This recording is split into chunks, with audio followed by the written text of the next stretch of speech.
Hi guys, and welcome back, and today I want to continue looking at NAS operating systems. More precisely, I want to look at the user interfaces of these NAS devices. Now today I want to focus predominantly on surveillance. That is the utilization of IP cameras, that's cameras for your network or the internet, that can be picked up and recorded to and from your NAS. Most NAS providers these days have dedicated surveillance software available, and today we're going to look at QNAP and Asustor. Asustor have Surveillance Center and QNAP have two of them.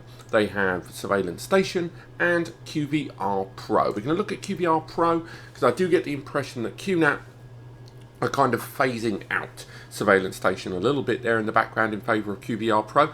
A few disclaimers straight off the bat. One, first and foremost, probably the most important one for this video, is that because I'm using capture software on my screen, there's going to be a few factors that will cause the occasional delay in recording. So, for example, I'm doing a screen versus screen here, half and half, and that won't always be the case, but in order to show these user interfaces and how they compare, I've got to have a separate browser tab for each of them.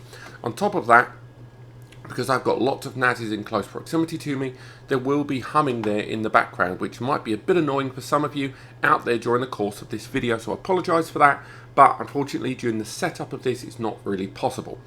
Also, it's worth mentioning, because of the capture software and all the stuff that's happening with this PC, it may affect the recording quality at times in the course of this video, because I'm using OBS, and OBS is recording here on screen right now with the audio recording and all kinds of stuff here happening in the background.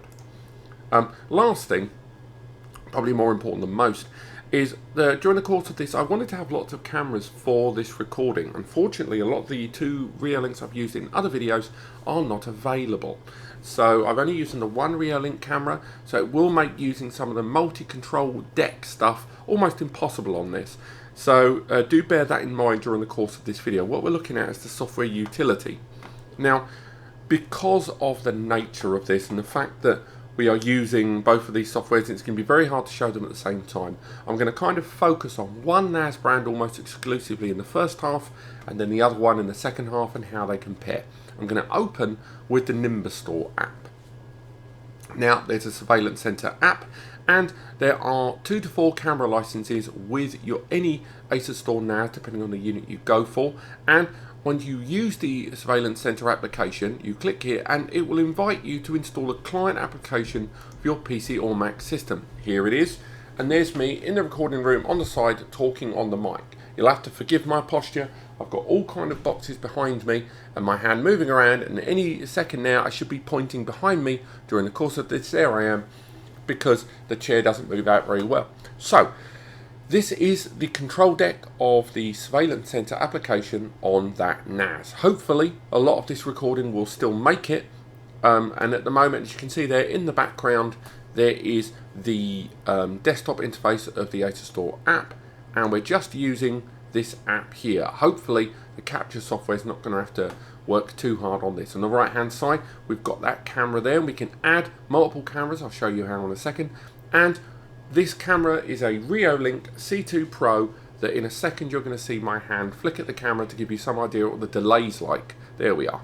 You can full screen it, you can change the layout of the cameras on screen. So if you've got multiple cameras all being supported, you can support anywhere but I think up to 40 or even more cameras on screen if you so choose. And we'll just full screen that one camera. On top of that, you can take snapshots. So we'll take a snapshot of what's on screen there. Boom. We've now saved we can save an image locally to our PC if we want, and we've saved that there. On top of that, you can do individual recording functionality where all of this gets recorded to the NAS. On top of that, you can do different sequences. You can do patrol patterns and more, as well as mute the camera if you so choose.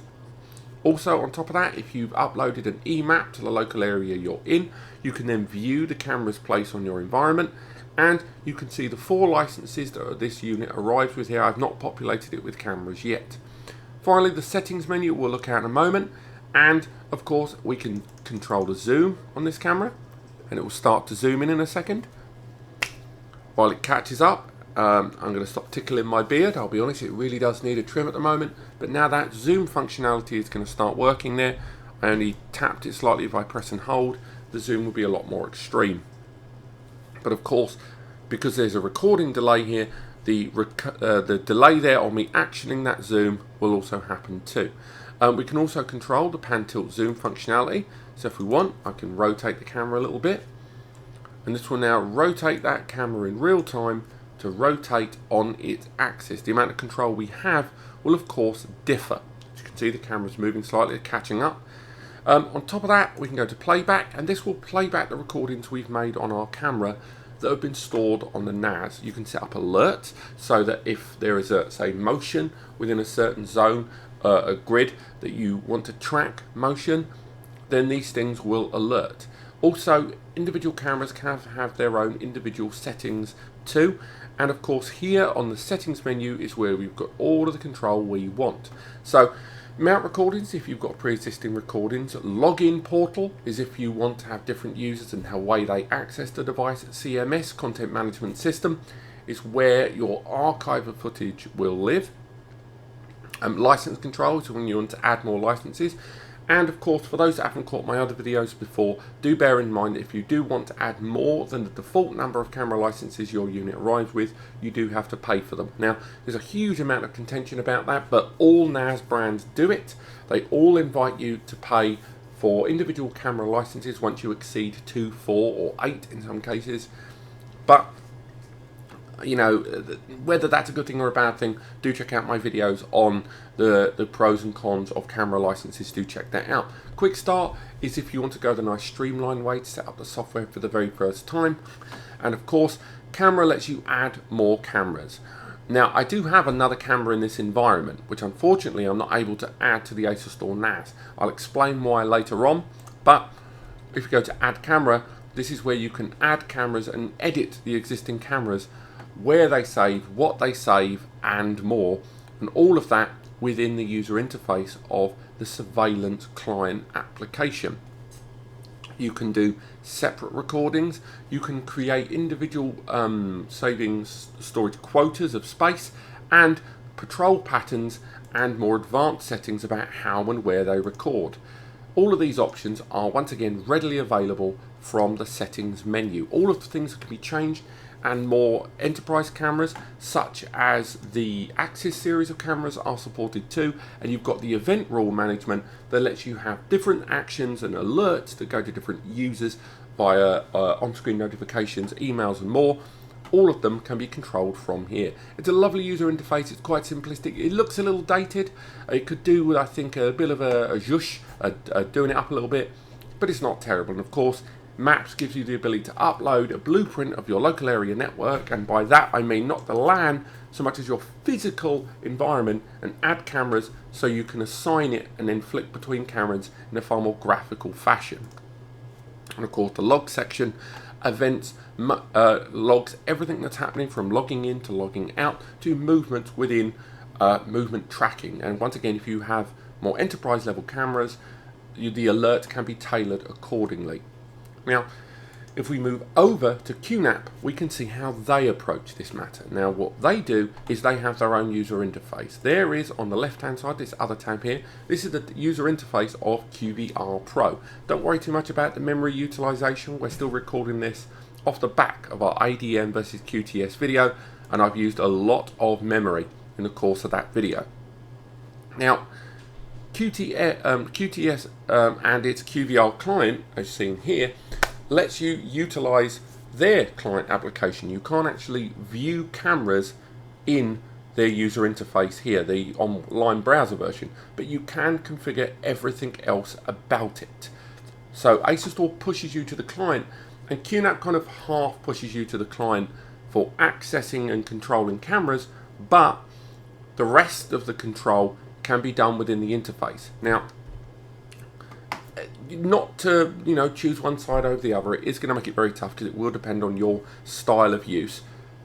The QNAP does everything the Asustor can. There is not a single function that I could find that it couldn't do. You can tell the CPU is really struggling now to run the full motion video of those cameras and the screen recording software.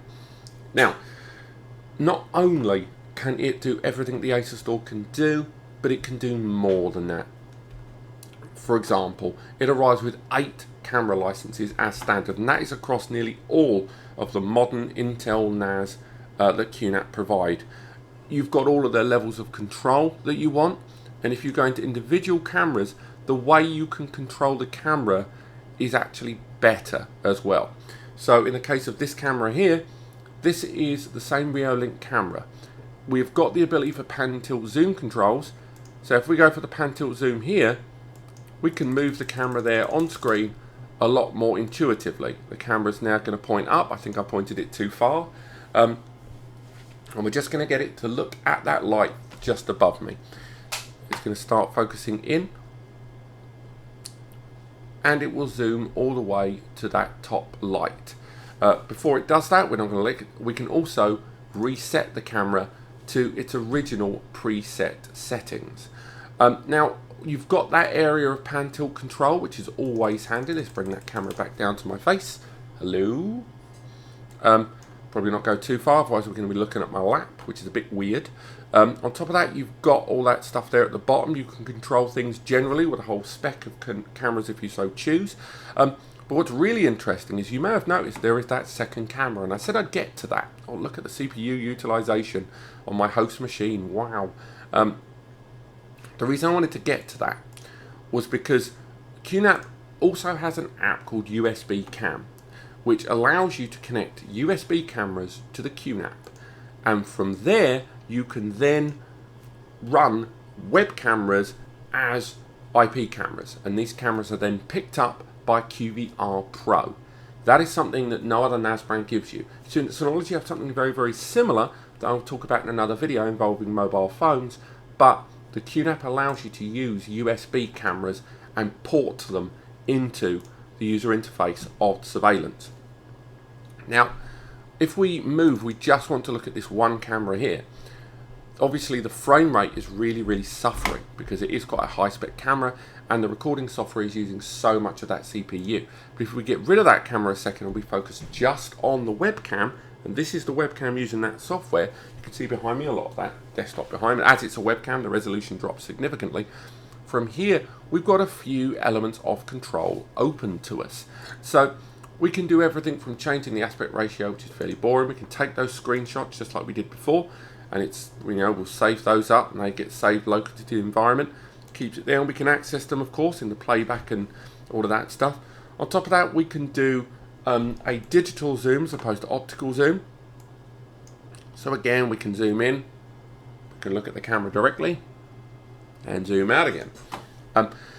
And after that, we can do a lot more. We can do those tailored alerts. We've got all of those patrol patterns. Like I say, everything the Asustor could do, the QNAP can do as well. It does also do it in a far more user-friendly user interface from what you can see here on the screen. There's even a lot more camera control with regards to generic cameras. We can change a lot of the focus options on even web cameras that have generally very difficult configuration matching with PTZ between surveillance control decks and their rather primitive drivers. And of course, both brands have a huge amount of support for different IP cameras too. Their surveillance software is very, very good, Asustor's, but it's just, there's no denying it in terms of what the NAS can do. The QNAP's is better. If we move away from the actual camera control itself, we can look at the individuals. Close that down, save ourselves some of those system resources. What's interesting is the fact that, again, controlling the cameras in QVR Pro can be done via the web browser without the client app. So setting up recording space, individual camera settings, event management, all of those things that you needed the client from the Asustor to do, you can do via the web browser. Also, they have a plugin center.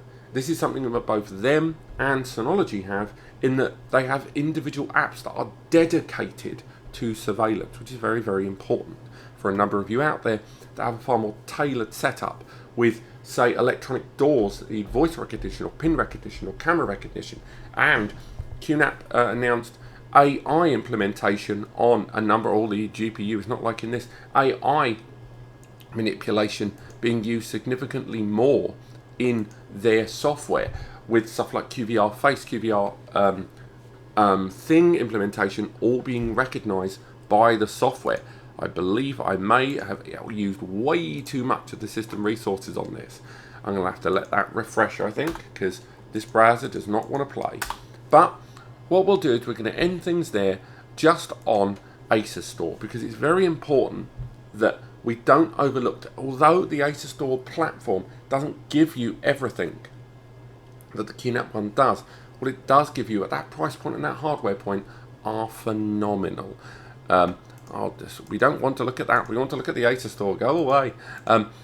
Now, it's not perfect, don't get me wrong, nothing is. And when we've done videos comparing Synology and QNAP, we've stated previously that the Synology seems to be a lot more user-friendly than the QNAP. That's something the Asustor does very, very well. It does, in terms of user-friendliness, it is very, very straightforward. But you do feel like you hit a glass ceiling very early on, and it does feel the tiniest bit dated. If that doesn't bother you and you want a nice, simple, straightforward setup, then the Asustor may well be very much the right one for you.